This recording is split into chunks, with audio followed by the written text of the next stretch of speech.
Бүгін біз сұлулық салонындағы инсульт синдромы туралы әңгімелесеміз.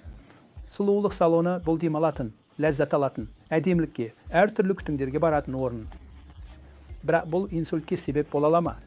Бұл менің қабылдауымда болған әйелдердің бірінің басынан өткен жағдай. Негізінде ол шаш жууға барған. Өздеріңіз білесіздер, шаш жуу біраз уақыт алады. Сондықтан бұл шамамен 40-45 минутқа созылған. Оның мойнында жайсыздық болды. Әрі басы сәл айналып тұрғанын сезді.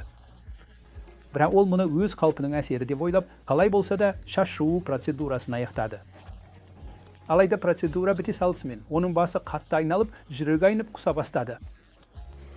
Сондықтан ол мұны асқазанның бұзылуынан деп ойлап, гастроэнтерологқа қаралды. Дәрігер оған қышқылдыққа қарсы және құсуға қарсы дәрілер жазып үйіне қайтарды. Бірақ мәселе басылмады. Келесі күні ол тіпті жүруде қиындық көрді. Ол теңседіп жүрді. Содан кейін ғана миында бір ақау болуы мүмкін деп ойлап маған қаралды. Мен тексергенде оның бір жағына қарай еңкейіп, тепе-теңдігін жоғалтып жатқанын анық байқадым. Бұл жағдай мишықтың, яғни церебеллярлы патологияның немесе аурудың белгісі еді. Сондықтан мен бірден миға мүт жасаттым, және біздің ең жаман күдігіміз расталды. Оның миының артқы бөлігінде, яғни мишықта қан ұйығы пайда болып, инсульт дамыған екен. Енді бұл жағдай сұлулық салонындағы ем-шарадан немесе шаш жуудан болды деп айта аламыз ба? Иә, өйткені бұл біз көрген алғашқы жағдай емес. Әдебиеттерге қарасақ, осындай жағдайлар бұрын басқа елдерде де тіркелген. Әрі біз өзімізде бұған ұқсас оқиғаларды бұрын көргенбіз.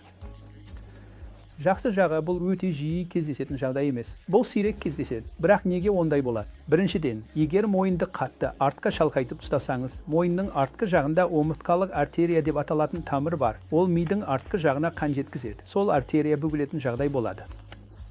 Бұл әсіресе жасы үлкен. Мысалы, 50 жастан асқан әйелдерде жиі кездеседі. Бұл әйел шамамен 25 жаста болған. Сондай-ақ инсульттің басқа да қауіп факторлары бар адамдарда, мысалы, егер оларда бұрыннан жоғары қан қысымы, немесе қан диабеті, холестерині жоғары болса, не темекі шегетін болса, онда олардың тамырлары тарылған болады. Сондықтан оларда осындай сұлулық салонында болатын инсульт қаупі жоғары. Енді сұрақ туындайды. Енді біз сұлулық салондарына баруды, немесе шаш жуудан бас тартуымыз керек пе? Жауабы жоқ. Тек белгілі бір сақтық шараларын сақтау керек. Бірінші кезекте, мойынның жағдайы ыңғайсыз болмауын қадағалаңыз. Кейде олар мойынмен басты раковинаға қояды да, мойын бір жағына қисайып тұрады. Бұл ұзақ уақытқа созылады. Егер осындай жағдай болса, оның ұзақтығын азайтуға тырысыңыз. Екінші, мойынға жұмсақ әрі ыңғайлы болу үшін сүлгі немесе басқа бір нәрсе қойыңыз. Ең маңыздысы, егер қандайда бір белгілер пайда болса, процедураны бірден тоқтатыңыз. Сізге көмектесіп жатқан адамға тоқтатуды сұраңыз да демалыңыз. Сондай-ақ бұл қауіп жас адамдарда немесе қауіп факторлары жоқтарда әлдеқайда төмен. Сондықтан жасы үлкендер немесе қауіп факторлары барлар аса мұқият болуы керек.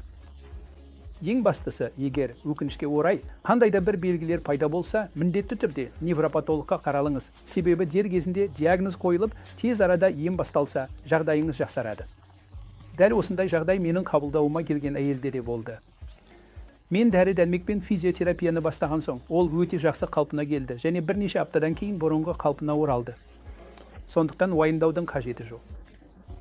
Сақ болыңыз, алдын алу шараларын қолданыңыз, сосын сұлулық салонына барудан да ләззат алыңыз.